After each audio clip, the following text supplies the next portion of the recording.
আমাদের একটা মূর্তি বানাতে কয়েক হাজার কোটি টাকা অপচয় করা হয়েছে। এটা কাকে চ্যালেঞ্জ করা হয়েছে? আল্লাহ বলেছেন অর্থনীতিতে তোমরা বাড়াবাড়ি করো না। ইন্নাল মুবাযযিরিনা কানু ইখওয়ানাশ। আল্লাহ তাআলা স্রষ্টা নাকি এরকম বিধান দিয়েছেন? বিজ্ঞানীরা চ্যালেঞ্জ করে দিয়েছেন। একজন মানুষকে সমস্ত অক্সিজেনের ব্যবস্থা করে কাজ দিয়ে ভালো করে এমন ভাবে প্রোটেক্ট করে তাকে ভিতরে দিয়ে রাখা হয়েছে যেন বাইরের কোনো বিপদ তাকে স্পর্শ করতে না পারে।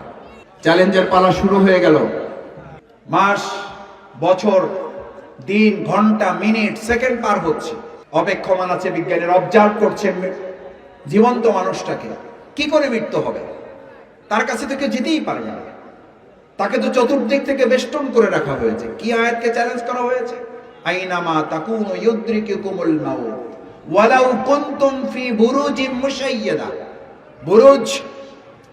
বুরুজ বলা হয় পৃথিবীতে এখন পর্যন্ত যত শক্তিশালী জিনিস আবিষ্কার করেছে বিজ্ঞানীরা, সেই শক্তিশালী জিনিসকে সবকিছু ভেদ করতে পারে। সেই ভেদ করতে পারার নাম হচ্ছে বুরুজ। আর সেই বুরুজকেও ভেদ করতে পারবে না এমন জিনিস আবিষ্কার করেছে বিজ্ঞানীরা। তার নাম দিয়েছে তারা ওই যে বেষ্টন করে রেখেছে মৃত্যুকে বেষ্টন করে রেখেছে বিজ্ঞানীরা। মৃত্যু আমাদেরকে বেষ্টন করে রেখেছে আল্লাহ বলেছেন, আর ওরা বলেছে আমরা মৃত্যুকে বেষ্টন করে রেখেছি। এরা তো ইমানদার না, এরা আল্লাহর আয়াতকে কি করেছে? আচ্ছা আপনাকে বলি ভাইয়েরা, এই কথা শোনার পরে আপনি নাউজুবিল্লাহ বলতেছেন, আমরা নাউজুবিল্লাহ বলতেছি। ওরা তো ইমানদার না, ওরা তো মুরতাদ, ওরা তো কাফির, ওরা তো মুশরিক, ওরা তো বেঈমান, ওরা তো ঈমানই আনে নাই। ওরা তো আল্লাহর আয়াতকে চ্যালেঞ্জ করেছে।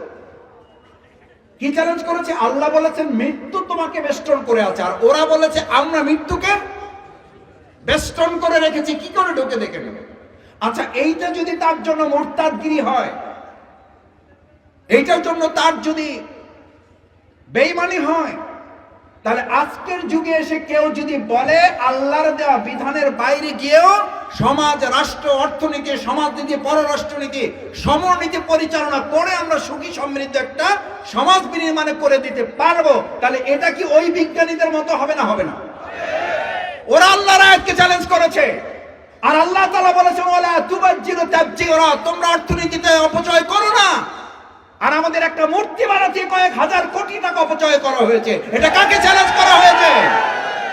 আল্লাহ বলেছেন অর্থনীতিতে তোমরা বাড়াবাড়ি করো না। ইন্নাল মুবাযযিরিনা কানু ইখওয়ানাশ। কার ভাই? ফেরেশতার ভাই। অপচয় করো না। এখন এই আয়াতকে চ্যালেঞ্জ করে কেউ যদি দোকানে গিয়ে তার অধিকারের বাইরে গিয়ে বলে এই দোকান চালাইতে হলে চাঁদা দিতে হবে, নাহলে দোকানের ঝাপ বন্ধ করো, এই লোকটা যদি সালাতুল এশার নামাজ পড়েও গিয়ে এই কথা বলে, ও ইমানদার না বেঈমান? ইমানদার না বেঈমান? মরহুম মাস্টার ইউনুস বিশ্বাস এই জাতীয় বেঈমানদের বিরুদ্ধে লড়াই করেছেন, আমরাও লড়াই করব। কেন লড়াই করেছেন? ওনার কোন ব্যক্তির সাথে শত্রুতা ছিল না। ওই যে বিজ্ঞানীরা আল্লাহর আয়াতকে চ্যালেঞ্জ করে বলেছে তুমি মৃত্যুকে বেষ্টন করেছো আমাদেরকে, আমরা মৃত্যুকে বেষ্টন করলাম। আর আজকের যুগের কতিপয় মুসলিম নামধারী লোকেরা বলেন আল্লাহর বিধান দিয়ে তোমরা শান্তি প্রতিষ্ঠা করবো। হুজুররা এই কথা যতই বলো লাভ হবে না, আমরা যেই লাউ সেই কদু, মানব রচিত মতবাদ দিয়ে আমরা শান্তি প্রতিষ্ঠা করব। এই মুরতাদদের সাথে এই ব্যক্তির কি পার্থক্য আছে? আলা লাহুল খালক ওয়াল আমর। মরহুম মাস্টার ইউনুস বিশ্বাসের জীবন কর্মের মূল স্লোগান ছিল সৃষ্টি যার, সৃষ্টি যার।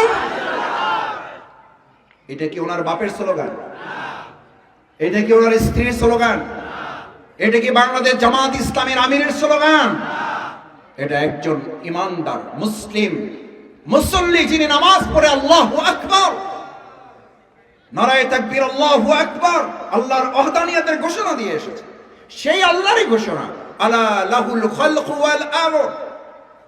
সৃষ্টি যার, আইন চলবে তার।